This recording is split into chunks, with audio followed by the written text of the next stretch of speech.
Well, welcome back to our study in the book of Mark. We are finishing up the second half, roughly, of the chapter 10. But before we do that, let's do a little bit of a review. So to kind of get your perspective, get you in perspective of where we are. We're after these events in chapter 10, we're only 20 verses from the triumphal entry. And so we're going to kind of discover a little bit about where the disciples are at this point in the game. And I'm presenting to you that these guys aren't ready. So we'll dig into that more as we go along. Just a brief reminder of some information that we covered last time, because it's important. The tone and everywhere that we're going right now. But last week in 10:1, we talked about we were up in Capernaum, up in Galilee, the north side of the Sea of Galilee, and we're going to make this path down through Galilee, and we're going to jump over the Jordan River and travel down through the other side of the Jordan, because good Jewish folks don't go through Samaria with those unclean people. And then we're going to hop back over. We're going to notice today that we will take a pit stop in Jericho, and we'll talk more about that when we get that. But just important to know, I guess, the geographic movement of where we're going today. So keep that in mind.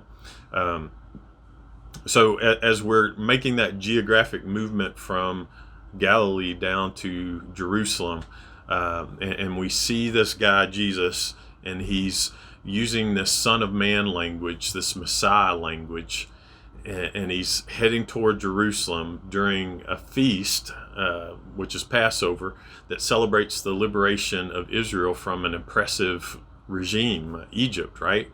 And so they must be thinking this is the time we're heading down that way, because now this is when this Messiah figure, this Son of Man speaking guy, is going to get the boot of Rome off our throat. Again, this is a big point to hit numerous times here, but there's conflict in the book of Mark, and we're seeing that conflict rise. We've seen it throughout the book with the conflict between the religious establishment and Jesus, and why does he eat with sinners? Why are his disciples picking grain on the Sabbath? Why does he heal a man on the Sabbath? They got so mad at him that they accused him of being Beelzebub, teamed up with the enemy. We get into clean, unclean issues. They demand a sign from heaven from him, because feeding 4,000 and 5,000 apparently wasn't enough for them. The disciples, they get into this conflict with the disciples that were left down on the mountain at the Transfiguration. They weren't able to cast out the demons from the boy, and we see them in conflict there, and Jesus straightens them out. And then the text we were in last week, they were asking if it's okay for a man to divorce his wife. So another big thing to note is this attitude that Jesus has towards the broken, the devalued people in culture. We've seen so far that he values people who have afflictions, the man with the shriveled hand, people with leprosy, for instance. The society would devalue those people. Children would be devalued, women would be devalued, but everything that we've discovered in the last couple of weeks, it shows how he values the ones that society says aren't worth anything. And so the most recent version of that was when in 14 they wouldn't permit the little children to come to him, and he says, no, let them come, because the kingdom belongs to people like these, people who utterly depend on God. And we see that compared to last week with the rich young ruler. He wasn't utterly reliant on God. He valued his stuff more than he did God, and he relied on his stuff more than he did God. And so he wasn't like those little children. So today, that leads us to some new verses that we haven't discovered yet in this study anyway.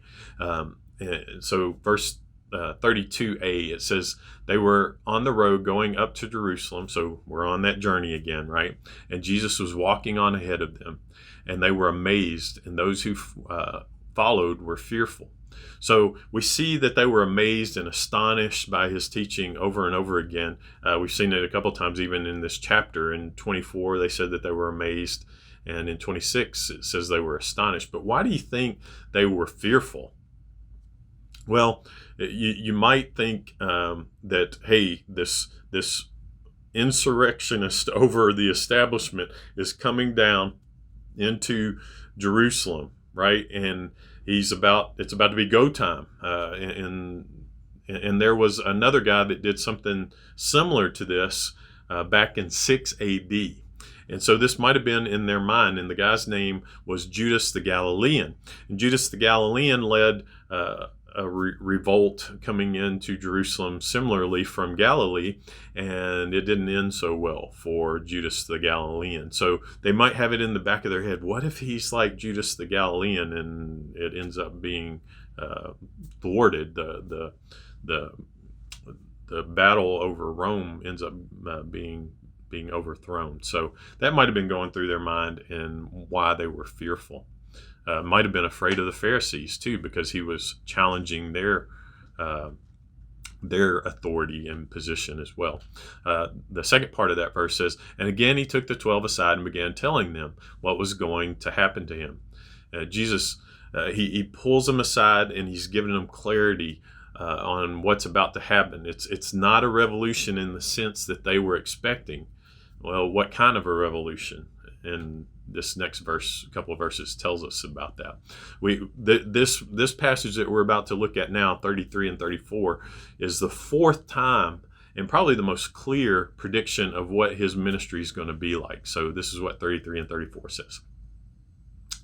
Saying, behold, we are going up to Jerusalem, and the Son of Man, and anytime we see Son of Man, we remember back to Daniel chapter 7. Remember, Daniel chapter 7 talks about the Son of Man who's going to have a kingdom that's an everlasting kingdom, and dominion that's an everlasting dominion. So that's where their head goes when he uses that Son of Man language. The Son of Man will be delivered to the chief priests and the scribes, and they will condemn him to death and will hand him over to the Gentiles. They will mock him and spit on him and scourge him and kill him. And 3 days later, he will rise again.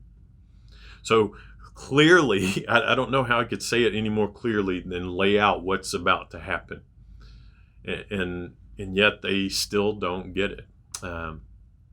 It's almost comical to see where we're going next, because in coming directly off the heels of this prediction of what his ministry is going to be like, let's look at what James and John have to say in 35. James and John, the two sons of Zebedee, came to Jesus saying, "Teacher, we want you to do for us whatever we ask of you." So note that question there. Hey, can you give us anything we want? And also note what they call Jesus. We're going to compare this a little bit later to at the end of the chapter, how this closes out with another character. But look at what they asked for. Give us anything we ask, right? And they call him teacher. So whenever in the book of Mark we see this, we'll point this out again because it pops up again. If they use the word teacher, they're either ignorant of Jesus' identity, they have lack of confidence of Jesus in his identity, or they're seditious, they're undermining of Christ's identity. So the text goes on in 36 and 37. It says, and he said to them, "What do you want me to do for you?" They said to him, which is kind of the same question that he's going to ask a guy at the end of this passage called Bartimaeus. So it's kind of interesting. "What do you want me to do for you?" They said to him, "Grant that we may sit one on your right and one on your left in glory." Get what they just asked here. It's ridiculous. He just predicted that he is going to be betrayed, crucified, and he's going to rise again. And they say, "Hey, can we have the good seats? Can we have a cabinet position maybe?" Man, they just don't get it. Verse 38, but Jesus said to them, "You do not know what you're asking. Are you able to drink the cup that I drink, or be baptized with the baptism with which I am baptized?" So what's he talking about when he says cup? Well, Mark 14:22 uses that same word cup. And you might have a guess at what that is because we celebrate it every week. But it says this: while they were eating, this is Mark 14:22. While they were eating, he took some bread, and after a blessing, he broke it and gave it to them and said, "Take it, this is my body." And when they had taken a cup and given thanks, he gave it to them, and they drank from it. And he said to them, "This is my body, blood of the covenant, which is poured out for many." So what does the cup represent as we celebrate communion every week here at Spencer Christian? Well, it represents the suffering, the turmoil, the pain that Christ went through. That's what it represents here, right? Again, in 1436, a few verses after the institution of the Lord's Supper, there in 22 through 24, we find Jesus in Gethsemane. He's using that same word, cup. And he was saying to them, "Abba, Father, all things are possible for you. Remove this cup from me, yet not what I will, but what you will." What's the cup? It's what he's about to go through, that death, that burial, that resurrection. The cup that he says, "Pass from me," is the suffering part. He didn't want it, but he was obedient, submissive to the Father, and so therefore he obeys. Verse 39, they said to him, "We are able." And Jesus said to them, "The cup that I will drink, you shall drink, and you shall be baptized with the baptism with which I am baptized." Jesus said, "You're going to drink from it, all right." In fact, one of the two here that's sitting here asking for the good seats, this is James, brother of John. In Acts chapter 2, 12, 1 through 2, Herod Agrippa kills him at the Passover with a sword. The other guy here, John, you say, well, he gets a pass because he wasn't martyred for Christ. He died of old age. Well, not so fast there, because church tradition shows that whether the stories are true or not, the point of the stories of some of the things that happened to John, stories like people shot a bow and arrow at him, or an arrow at him, and he didn't die. Stories like he was put in a pot to be boiled, and the pot wouldn't heat up for whatever reason. That doesn't sound like a great way to go. In fact, maybe death and being called home to go with Jesus might have been an easier path than what John did. So look at these two characters who are asking for the good seats, and look at what happened to their lives. Jesus' words are certainly fulfilled when he says that you're going to drink from this cup. Verse 40 says, "But to sit on my right or on my left, this is not mine to give, but this is for whom it has been prepared." So when we see what he's talking about here in context with this cup language and this suffering language that he's predicting, I don't think he's talking about the good seats. I think he's talking about the seats of the two people that were on the left and right of him on the cross. These insurrection leaders, these thieves, as some translations bring it in. They just don't get it. This is what Jesus is talking about. You can't hang on that cross. That's already been chosen who's gonna be there. Verse 41 says, "Hearing this, the 10 began to feel indignant with James and John." So do you think they were upset because James and John missed the point? I don't think so. I think they were mad because they wanted the good seats, and they should have asked that question. So again, Jesus tries to give them clarity of his upside down kingdom. So that's where we're about to go again now. Calling them to himself, Jesus said to them, "You know that those who recognize as rulers of the Gentiles lord it over them, and their great men exercise authority over them. But it's not this way among you. But whoever wishes to become great among you shall be your servant, and whoever wishes to be first among you shall be slave of all. For even the Son of Man did not come to be served, but to serve and to give his life as a ransom for many." He essentially says the same thing in 10:31, that same idea. So He's saying the Gentiles, Pharaoh or Caesar, if you don't agree with him, they're going to lord it over you. And that's what you're asking when you ask for these seats of authority. But that's not the way my kingdom rolls, is what Jesus is saying here. You've got to serve if you want to be a chief in this kingdom. You've got to be the lowest of the low to be the highest of the high. That's the economy of the kingdom of God. And that still plays out for us today. We're not to seek to be served, but we should be seeking to serve others. It's an entirely different approach to the way we come into church every Sunday, right? So, if the King of Glory came to serve, how much more should we? And that's the big point of the way we should live today. Verse 46, it says, Then they came to Jericho, and as he was leaving Jericho with his disciples in the large crowd, a blind beggar named Bartimaeus, the son of Timaeus, was sitting by the road. So what's significant before we move on to the story of Bartimaeus? What's significant about Jericho? Well, if you remember from your Old Testament studies, Jericho was the city that was overtaken by the Israelites, and they circle around them, and after 7 days, if I remember correctly, the walls come tumbling down, right? But also in addition to that, that was Joshua's first victory. So again, keep in mind this road that we're traveling on. We have this guy that's talking Messiah language, this kingly language, this kingdom language, Son of Man language, and he's heading down to Jerusalem over for Passover to celebrate this victory over an oppressive regime. And now we're taking a pause in Jericho.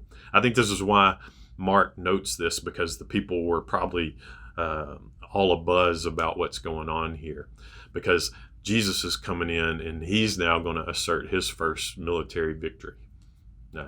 It's just interesting to think about.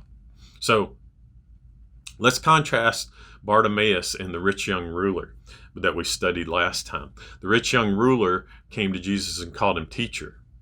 And so that's notable. And Bartimaeus is going to call him son of David. We're going to see that in just a moment. The economic status of this Bartimaeus blind beggar, his economic status was a beggar, and the rich young rich young ruler was rich. Obviously, he was a ruler. The status, the rich man was revered, and the beggar was worthless. The name, the rich man's not mentioned. The beggar's name and his father's name are recorded. So that's an honor, right? The rich man didn't receive honor. The blind beggar does. Faith, the rich man lacks it, and the beggar is going to be commended for it as the story goes on. So verse 47 and 48, it says, when they heard that it was Jesus the Nazarene, he began to cry out and say, Jesus, son of David, have mercy on me. Many were sternly telling him to be quiet, but he kept crying out all the more, Son of David, have mercy on me. I almost imagine that he's repetitive with that, almost like a chant. Son of David, have mercy on me. Son of David, have mercy on me. I just think his persistence is notable here. And also note what he calls him. Jesus, son of David. That's kingly language. He recognized the Messiah connection here. 49 through 52. And Jesus stopped and said, call him here. So they called the blind man, saying to him, take courage, stand up. He is calling for you. Throwing aside his cloak, he jumped up and came to Jesus. And answering him, Jesus said, what do you want me to do for you? Kind of sounds like what Jesus asked from the disciples when they said, hey, give us anything we want. And he said, what do you want? Well, he didn't give the disciples what they wanted, right? James and John didn't get what they asked for. But note what's going to happen here. What do you want me to do for you? And the blind man said to him, Rabboni. Now that word Rabboni here looks like rabbi a little bit, but it's an entirely different word that's used for teacher or rabbi. Rabboni means master or Lord. So he's saying, my master, I want to regain my sight. And Jesus said to him, go, your faith has made you well. Immediately he regained his sight and began following him on the road. So he just called Jesus King, Master. And how does Jesus respond? He responds by granting him what he asked for.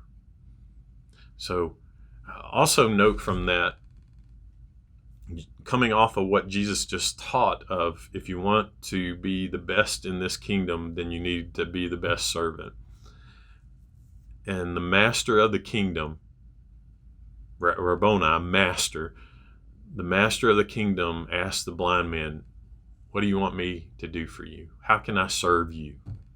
Jesus doesn't just talk the talk, he walks the walk, and that's what he's doing here. So as we proceed through this, the only way we can truly follow Jesus is to understand his identity.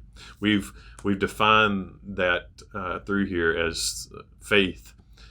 And faith, as we've defined it, is the acknowledgement, submission, and obedience to Jesus' power and his identity. This rich young man, he didn't understand Jesus' power, his identity, and he went away sad. He didn't have faith, right? This blind man, Bartimaeus, lowly of the low, just a beggar. He calls him king. He calls him master. He calls him son of David. And Jesus gives him what he asked for. So what we need to ask is, does our faith walk reflect that we understand that he is our Lord, that he is our boss? Or do we live according to our own preferences and our own wishes, like what the disciples were doing here? So something to think about as we wrap up for today. Just ask God to reveal that to you and ask him to help you to be a better servant and to seek not selfish ambition, but the needs of others. So go out and try to walk in Christ in that way today.